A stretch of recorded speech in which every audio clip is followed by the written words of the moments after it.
tayo ngayon sa Kalumpit, Bulacan. Papakita ko sa inyo mga ganap po dito sa Kalumpit. Sa mga nagtatanong dyan, every Tuesday lang. Tsangkay dito, 5 na umaga hanggang 9 lang na umaga mga kamaster. Oh, ganda nito oh. Bagsik oh, 2.5 lang oh. Tination size niya. Patch. Yan ang gandang kwento. Sinibalang kwento yung Melsim Black. Melsim Black mga kamaster. Ito yung mga sinibalang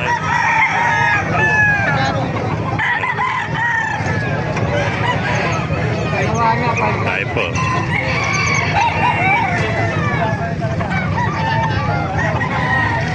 Ganda oh. 2.5 lines oh. Ayan.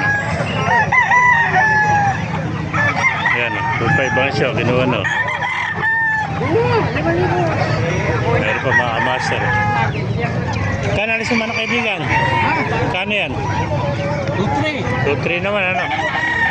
Ayan, bagong pungos oh. 2.3, magulang na ano. Ilan taon na yan? Ano ba kanya? Kanawayan ba yan? Kanawayan? 2-3 lang, kanawayan. Magulang na, mahaba na tayo. Mag-isang taon na yan, ano? Oh, mahaba na tayo. 2-3 lang. Kaya ba kaibigan, magkano naman? 2. Ito, 2,000 naman. Sweater, ano? 2, oh. Kaibigan natin, pumpkin, magkano inalis? Hindi po, labuyo to. Ah, labuyo ba yan?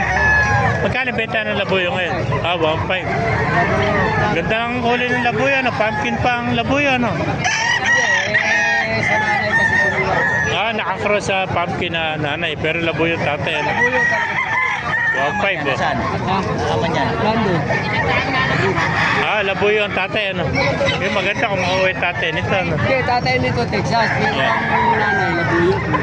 Nanay pala ang labuyo. Ang tatay ang Texas, Kinross. Pinapasyal ko lang. Napakaganda ko ito, pumpkin na cross sa labuyo. Labuyo pala nanay nito, yung hen. Yung tatay nito, Texas. Yan. Ganda, pumpkin yung tatay. Nanay, labuyo. 1.5 lang, napakamura ilang buwan na yan. 6 po, 6. 6 na buwan. Hindi, dala mo ng labuyo, isa lang. Dalawa. Dalawa yun, labuyo rin yan. Pinabay. Pinabay na. Magkano? 1.5 din. Yan, ganda ng labuyo nito. Nakakross sa Texas. Labuyo pala yung nanay nito, pero labuyo. Ayan, kita yung mukha, kita sa mukha. Pero Texas ang kuhan. Yung tatay nito, yung puting dinala ko rito. Pati niya ng hene. Kasambi hene mo. Mailap po, mailap.